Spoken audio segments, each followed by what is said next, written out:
Can you hear me? No. I'd like to welcome you to the March 15th, 2023 City Council meeting. Roll call of officers. To my left, Jason Upchurch.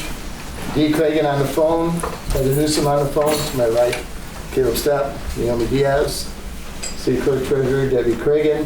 Community Service Director Roger Krieger.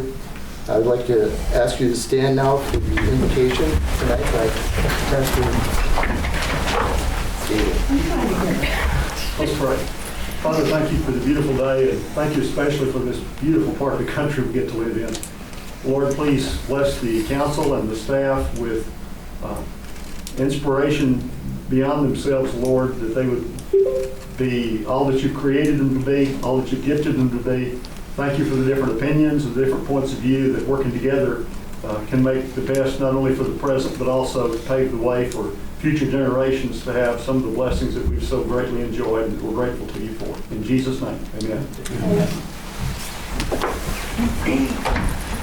I pledge allegiance to the flag of the United States of America and to the republic for which it stands, one nation under God, indivisible, with liberty and justice for all.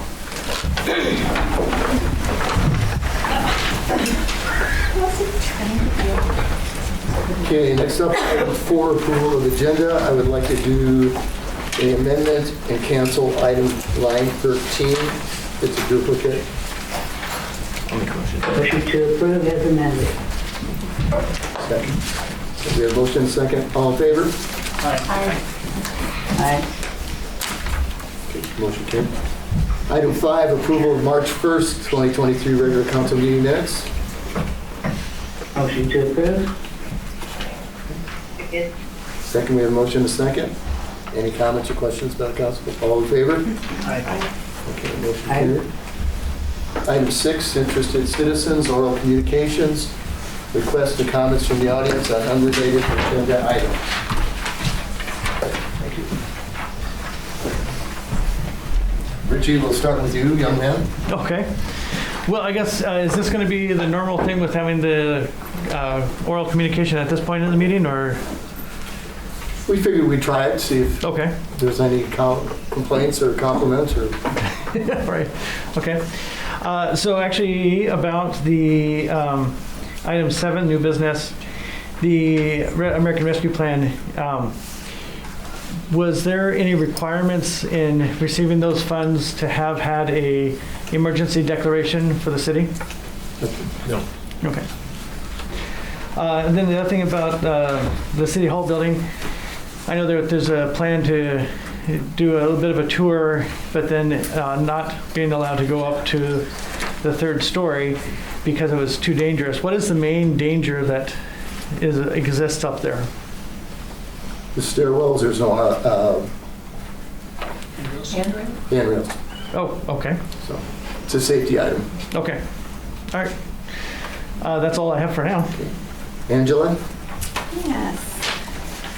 So, continuing our consideration of backyard chickens, I know the council is considering this already, and I'd like to just add, data to the issue.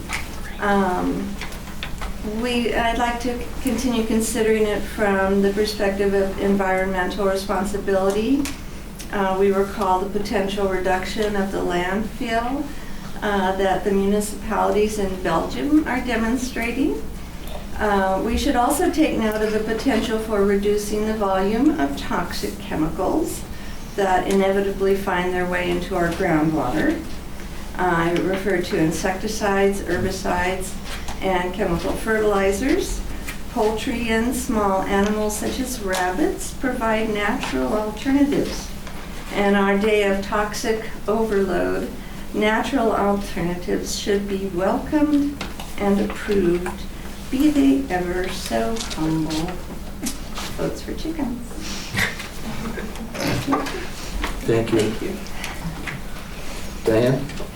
Yeah, in December of last year, you voted down an offer by Retail Strategies to do some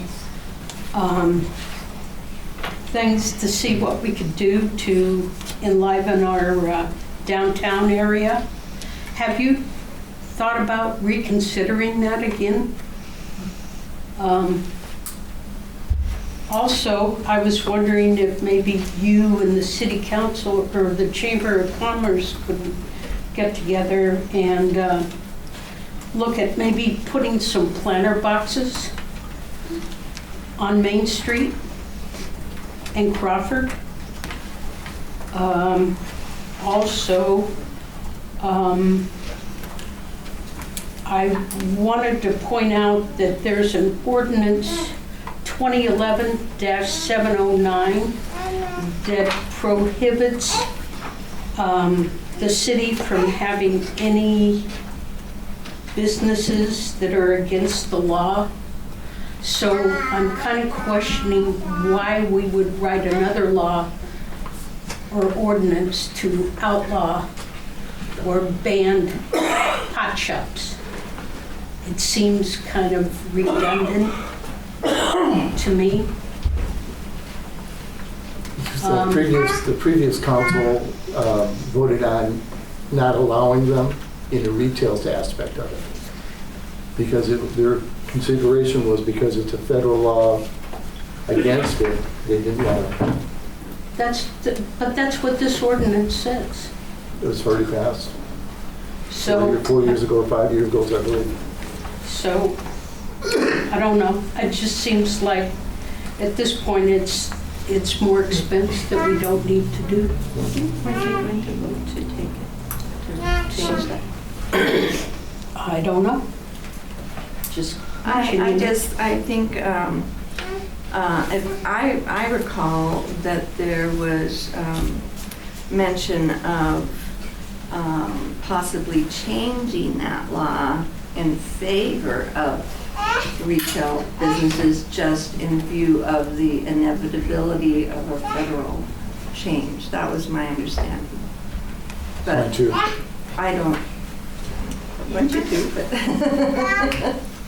Yeah, that's what the city council voted on. Okay, that's what I thought. Anything else, young lady? No, sir. Thank you. Okay, item 7, new business. Letter A, agreement number 22 ARP 1147 between Spokane County and the City of Deer Park American Rescue Plan. Coronavirus state and local fiscal recovery funds award. Roger, you want to talk about that? Yeah, so this is a grant award that actually Caleb brought back to us from a meeting he had with the county commissioners or somewhere. I don't remember which meeting you were at. Several months ago. Walters to me, yeah. Yeah, several months ago. Yeah. And thanks for that, because once I had heard that, I started making the contacts, and the county was just getting ready to go out for these grant dollars. They received a pretty good amount of funds through the federal government through coronavirus relief, and this particular niche was dollars that were available for capital infrastructure things, water and wastewater. Several other communities had received in the first round, and so we were able to sign up and get for the second round. I applied actually for $1 million, and they didn't quite have that much, but that's okay, we'll take what you can get. And so it came down to this $546,000. So these dollars are being combined with the federal COVID relief money that we received about 2 years ago now, 2 years and 3 years, I guess, or it's back a bit. Plus, through the development we had with growth, the connection fees we charge, transfer from the utility fund to the improvement fund for about $1.4 million. We've been able to put together $3.2 million in grant dollars, or local and grant dollars, to offset the original $6.698 million loan. It was a 100% loan that we had to apply for several years ago. And at that point, we didn't have any grant funds on the horizon, but the council went down the path. We accepted the award, we accepted the loan, and did the design. The project's underway. and all the while trying to find other dollars and put them together. And so this last 546 is the paper trail to an agreement with the county that we need you to approve. And then this project's obviously underway. We spent, I calculated the other day, we already spent 1.6 on this project as it goes forth. And so we're just making tracks with the and once the contractor starts up again, this amount will go on one pay request. But, that's okay. But it's going to save our ratepayers in the end. Instead of a almost $6.7 million loan, it's going to be a $3.4 million loan, cut it in half. So 20 years, you can kind of do the math just in your head. It's a big savings. Yeah, so that's great. Okay, motion to approve. I'll second. We have a motion and a second. Any comments or questions by the council? All in favor? Aye. Motion carried. Item 10, consent agenda. Letter A, approval of voucher claim check numbers 4966 through 41009 in the amount of $153,399.60 for the first half of March 2023. Item B, Deer Park Airport lease agreement, Timothy Biermach, I think is that Biermach? Overmach. Okay.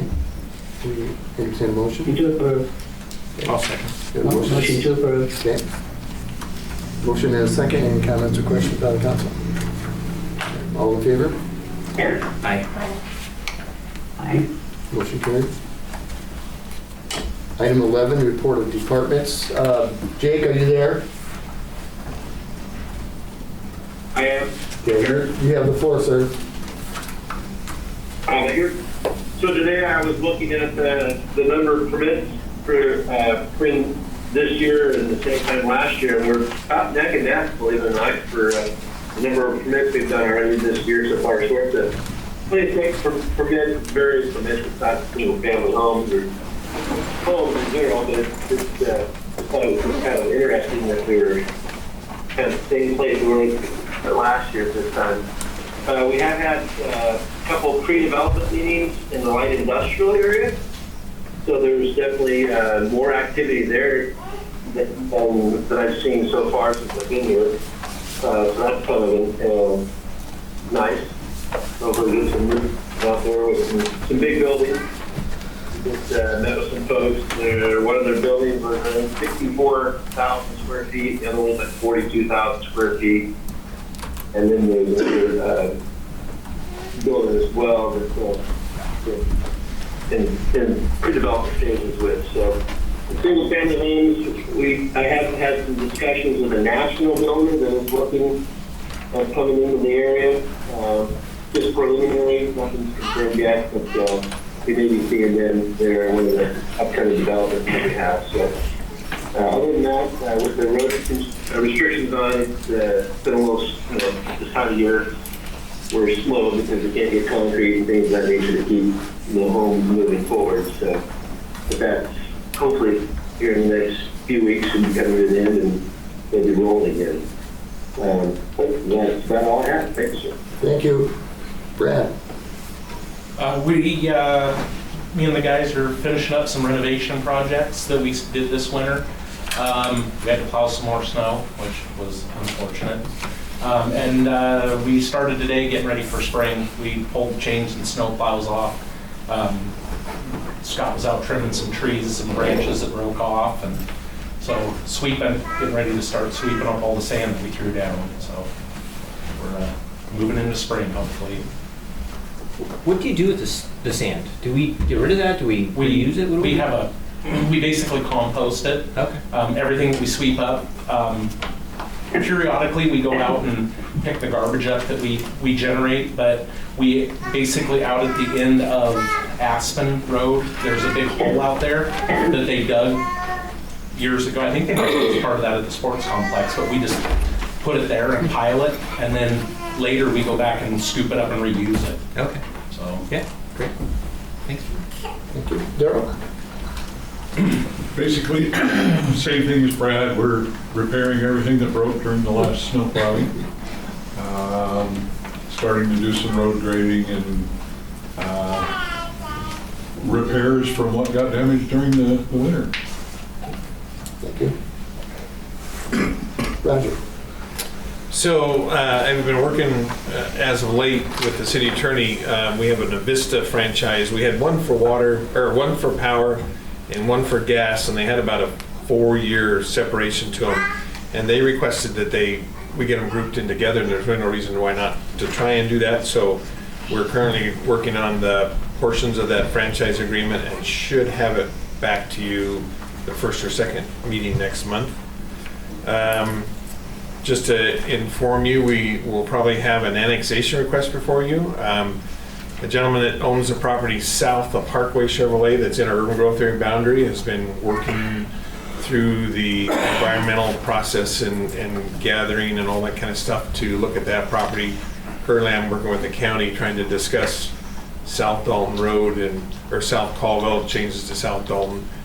From a standpoint of, it's another one of those parcels that if we acquire it, we would have no residential customers, no taxpayers, nothing fronting it, but we have a road that we will have to deal with. And so you'll be asked soon to enter by the petition method if you'll consider the annexation, and then they have to go back out and get another petition when it's one property owner, so that'll just take a few days. And then we'll have to schedule a public hearing, and so I'm trying to get the answers from the county prior to getting that to you so I can give it to you in a memo format as far as status of the road, what the county's stance of it is, and those kind of things. So that'll be coming to you soon.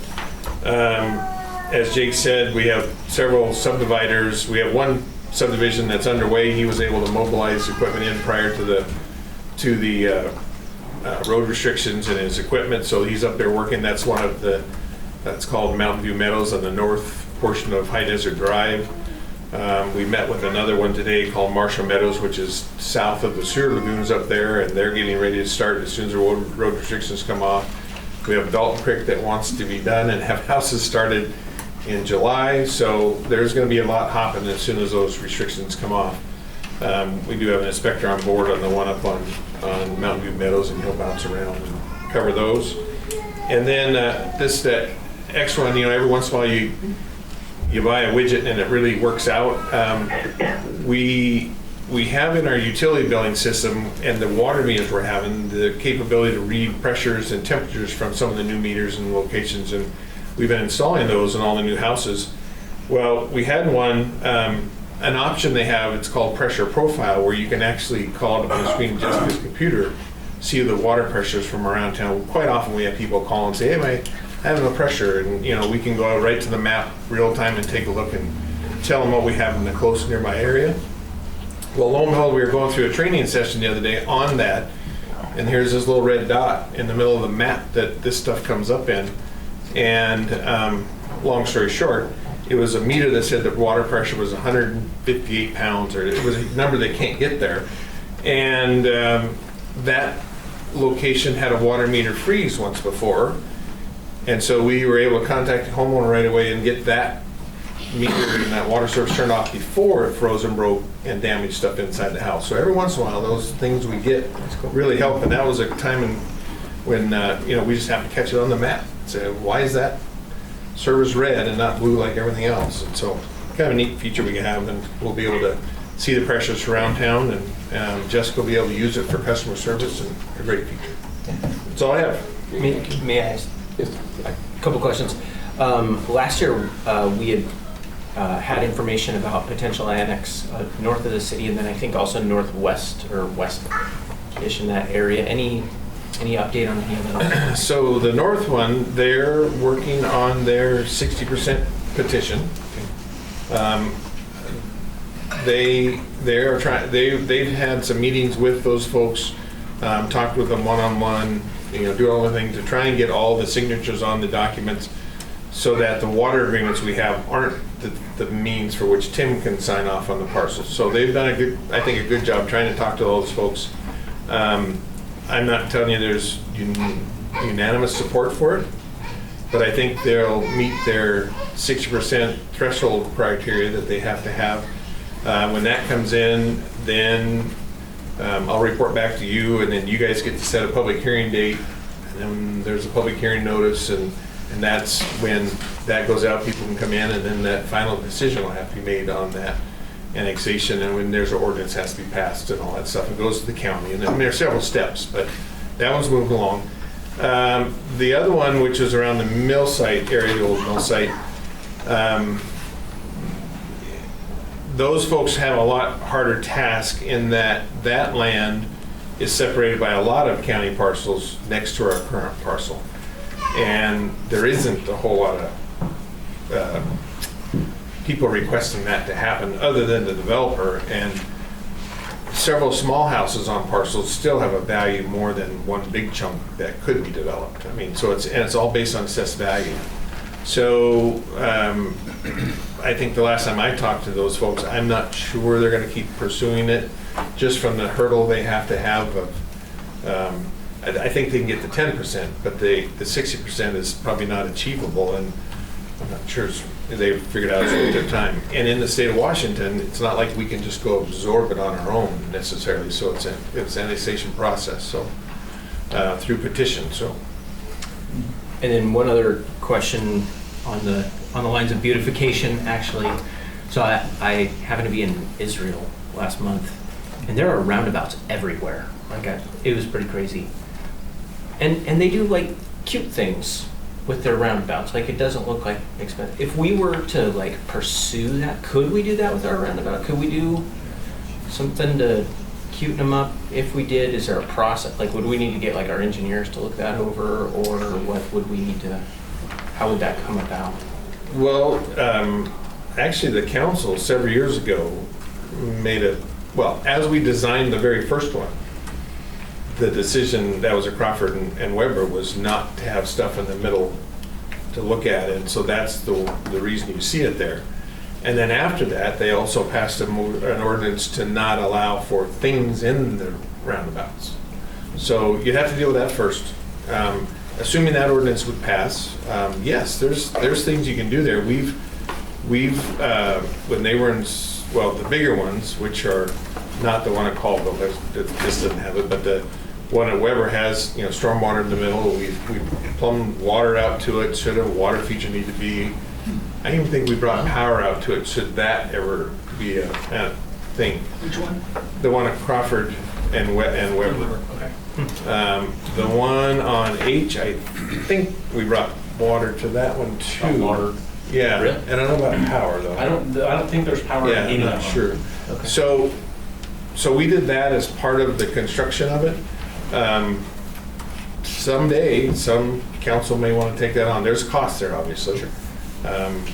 The one here at Crawford and Colville, it's really too small to try and put it in there. We had to have all that mountable area because of getting the semis around it and heading north on Colville was the reason. So it really didn't leave enough of a center island to do much with. But so I can tell you. Okay. Thanks. Good. Okay. Item 12, council questions, comments, or reports. Dee, we'll start with you. Do you have any comments or reports? If you're trying to be, no, I have nothing to report. Okay. Thank you. Heather, do you have anything you'd like to report? No, I got nothing. Jason? Just police committee meeting. We've got a meeting next week to finalize our RFP. And then it just occurred to me when we came in this evening, a couple of meetings ago, we had Brandon come in and give us a... Yes, but I know he's still working on it. He hasn't Okay. got back to me. Okay. I met with a gal a couple of weeks ago who was mentioning that, and so I think we definitely would like to make that priority. Yeah. Thank you. That's all. Naomi? Caleb? Actually, that was on my list too. Just asking for an update on the ADA campaign. 3 other things. City Hall Taskforce. So tonight, if anybody would like to join us, we will go look through the main floor up here and then the basement downstairs. We can't head up the stairs, as was explained, but we would love for you to come see with your own eyes, especially some of the spots in the basement that not many people have seen that are part of the reason we're working through that process. Also invite everybody, and this would be a great thing to help publicize and bring people to. On April 5th, the first council meeting in April, we're going to have the presentation from our architectural team where they share not only the snippet of what we found in the building, but the main bulk of the presentation will be, here's some of the options that you can explore. They'll have some concept drawings, they'll have explanations, they'll have cost estimates. That will be a really helpful part of the process. We don't expect to ask the council for any action at that point. And then on April 19th, we plan to have an open house here at 4 p.m. So from 4 to 6 on that Wednesday before the council meeting, we would have an open house to have members of the City Hall Task Force and maybe some of the architects and folks available to the public for people to just drop in, ask questions, very informal, but get some of those questions answered that will probably come up from that presentation. And then we'll move forward from there. So there's some of the next steps that we're looking at for that. Diane, on your retail strategies and planter boxes questions, I had been excited to reconsider some of the things retail strategies or another consultant like that could do for us.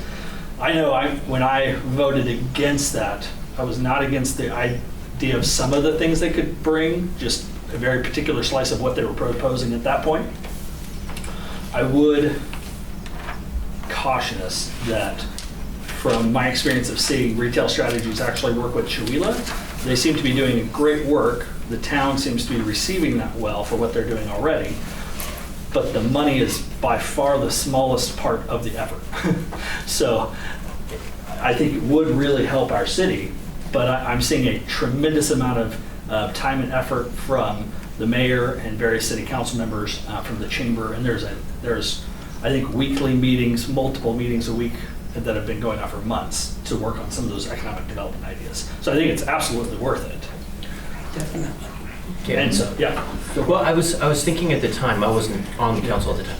Wasn't there a cost benefit like mismatch? I mean, it was like very expensive for what little return Spokane Valley got, right? What they were specifically proposing was to help us shop our empty storefronts to national chains. They do other things, and the other things that they do were far more intriguing than trying to bring in national chains. That to me, they're happy for a national chain to come in, but I don't think we should go look for them. That's fine. So yeah, I would love for us to reconsider that, re-engage with them or another consultant, whoever seems to be doing a good job at helping small towns develop the vision for where they want to go and how they want their town to look, what they want to be known for, and then just the concrete steps to get there. Because I think we're not just missing the concrete steps, we're missing the where do we want to go. And there's people out there that we can hire to walk us through the process to develop that. We just need to do that. But I think it would take far more time and energy than we would assume. The funds, it was like $35,000 a year, it was very cheap. I had seen on the internet, there was, it was on the west side, it was a town, I think they had about 8,000 residents, and they went out and got somebody to help them get a new grocery store. So that would be something that we could maybe pursue with them, is because the zip code, Deer Park, there's a lot of people here. So we would bring a lot of people into town if we had another grocery store, I think. And I think you identified something that is a helpful way to rethink the process. We're not a town of 4,500 people. We're a zip code in an area of 10,000, 15,000 people. I know it's 10 years ago, it was 10,000 people from within 5 miles of a point in the city. So I'm sure it's more than that now. It is. Yeah. So, yeah, I think, so your question, and I was going to point you towards this on the planter boxes as well, that one of the key differences I see there is the volunteer engagement. And so you're asking the right questions. I think we need to help connect you with some of the folks in the chamber that are starting to actively work on that, because there's a lot that they can do. And then I know Naomi's been excited for that sort of thing in the past. Jason and I are both excited about that. And we keep asking. Because the other thing I noticed when I went down Main Street the other day, that there's a couple of shops that still have vinyl signs up that have been there for, you know, since I've lived here, which was 20 years. And it's like, you know, give me a break, guys. I mean, is there something we can do to encourage these people to, you know, you've been here forever, you know, put up a decent sign. And there are people to do that and ways to do that. I'm not sure that's the city government role, because there's a little bit of that where it seems to me to be a cultural or a sense of the feeling of the place and the people about what is acceptable and what is not. And in some ways, you don't want your government officially doing some of that, because that gets that gets pretty heavy-handed at times. But if we can help. Casey's pretty excited. So Casey is part of the Chamber of Commerce. So I know they've been working on some of these things. But if we can help support them and then show up with people to maybe volunteer with them to go out and talk to those businesses, that's probably the better approach. But the goal is good. It's just trying to figure out how to do it. Casey, I was going to ask, is there a front porch initiative or something that what do you guys call it? Funny you should mention that. We've been working, so we've started our new year as the Chamber of Commerce. In fact, we just put out a newsletter to the Chamber members. So the private businesses that are members of the Chamber, we're putting out a monthly newsletter, and that is some of the things that we've been talking about, as well as the planter boxes. We've talked about that as well too.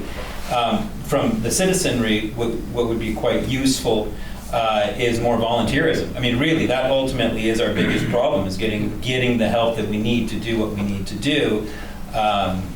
That's quite useful, you know.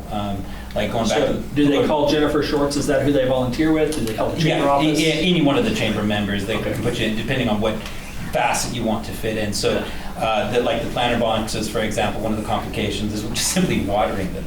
You know, who does that? Yes. You know, it's a huge issue. And we're all in favor for it, you know, but it becomes complicated. So, but your signage, that what would be incredibly useful is, from a chamber perspective, people have volunteers to help assist the chamber in reaching out, working with and contacting local businesses, and then also encouraging business involvement with you know, just beautification in the fronts of their stores. And through positive encouragement, saying, oh man, I like what you did here, it'd be great, man, have you thought about updating this a little bit? You know, and that's quite useful.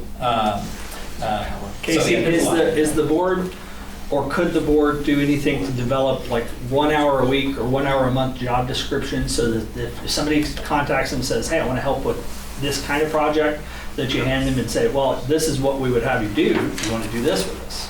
Have you guys considered any ways to kind of onboard volunteers? No, I hadn't considered that, actually. Yeah, that's useful. We do have the specific, our specific boards within the board, you know, that anyone's able to volunteer. And really, it seems that if someone's to participate in that facet, then they wind up being somewhat self-directed. By being involved in that committee, then that committee would delegate within the committee responsibilities and duties, and, you know, drag our friends, families, and relatives and our children even along and say, you're going to do this. So that's kind of the way that we kind of work. So. Did you, at Christmas time, were you talking about lights? Mm-hmm. Did you still working on that. Is that still being worked on? I am currently developing a lighting plan that I'm going to come back to talk to you guys about. Okay. And then the real question is, I'm figuring out the scope, and then the power supply. Then that I'll be probably getting together with Roger to figure out what the power supply was actually needed, and then work backwards, work backwards from that. So that's the idea. That's great. Thank you. Yeah, I hope that helps. Last topic was roundabouts. Coming back to Jason's real question, what's the first step? Do we just need to change the ordinance so that an official display? I agree with the ordinance as it stands, and that we don't want random things placed there for the weekend on the roundabouts. Well, great with that. What the ordinance says Yeah. is that no loitering in the roundabout. Okay, that's great. So So we, as the city council, though, we can absolutely. So that means no Sculptures don't loiter, do they? If they're a person. It just was, originally, there was no, the council did not want, They just wanted Anything. plain. You don't have We're to afraid worry it's about- going to cause a distraction. yeah. Yeah, that was the huge thing, it's distraction, or if you plant something, then you gotta weed it, and you got all that Right. stuff. Well, out on the highway, they certainly don't take care of that one. No, they don't. So it's like being clean is Yeah. good. You know, and so then it would be whether you'd have a, I'm gonna say an architect, that's probably not the right person, but somebody like that could put together some plans or some ideas of hardscape things in there, be it big huge rocks or steel things or whatever, you know. That was basically by the council back then, just left for that alone. And we couldn't, at the time, we couldn't put it as part of the project either because the way the grant agencies were, you know, it's basically what you have there. And so now going back, you can do that, or several years later you can do that, but at the time you couldn't attach it to the project. So my assumption is the next step would be, as it always is, if we figure out some sort of financial resources to put in that, and we start budgeting for it, then we get to it in 5 years, you know, once we worked up some things. Okay, that's great. Do you, well, you don't have the ordinance in front of you. Would we need to adjust the ordinance or create a I new ordinance? think so, because I would have to look at it again. Okay.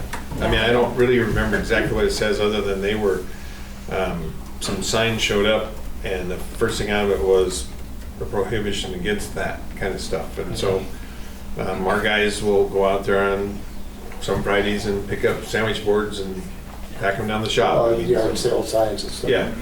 Which is great. Let's keep doing that. Yeah, it was more of a distracted driver-driven thing, and yeah, so it's just a matter of councils come and go and change, and so that's what it takes.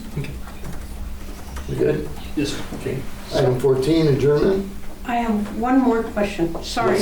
Yes, ma'am. Abandoned buildings. How are we doing on that? Abandoned what? Buildings, abandoned houses. Houses. You're talking about this one up here? Well, there's two. There's like one right across the street, and then there's one on 6th and, not 6th, Crawford and Caldwell. Yeah, they're working on That that. one's in litigation. The greenhouse. Oh, is it now? The greenhouse, The the blue one? He's a boy. It's blue. Glad you noticed. So how long is it going to be in litigation? You know? It's been a long time. Well, yeah, I mean, it's, He's working with our code enforcement officer in Travis. yeah, I mean, the biggest thing is it's hard to regulate neat. But that's a hazard. So, well, Yes, it is. yes, kinda. Well, I mean, there's- half of it's burned. Well, but they boarded it up, and so there's not people Kinda. coming and going. Yeah, so what we've done is Jake has been working with, really how the city attorney explained is we need to have the people around it is best to get complaints from them to build the paper trail in the case, to then we can use that towards, you know, skunks and vermin and odors and all those kinds of things. In the nuisance process, we can use that towards that one. That's a tough location, because Tim's right, we did go to court when we were building the roundabout and did a bunch of stuff on right-of-way stuff. And so we just have to be sure, that one takes special tread lightly techniques to get there. The fire department doesn't have any power to, since it was burnt.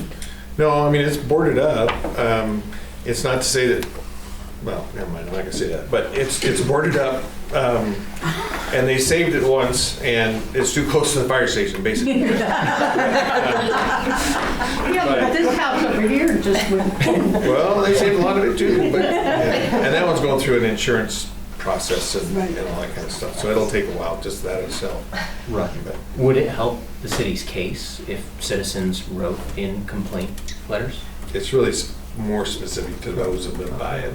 Okay. And so, you know, we're still kind of waiting on one adjacent neighbor to want to say something. Roger, may I ask you a different question regarding your widget? The water widget. Is it capable of reading the older meters also, the ones that have been here 10 and 15 years for pressure wise, or is it something just? No, it's just the newer meters that have the feature for pressure and temperature. So we've called some folks, Jessica's she looks at it every day, and we've called some folks when those really cold mornings and said, hey, your water meter is telling us that it's 31 degrees at your house, your water meter is.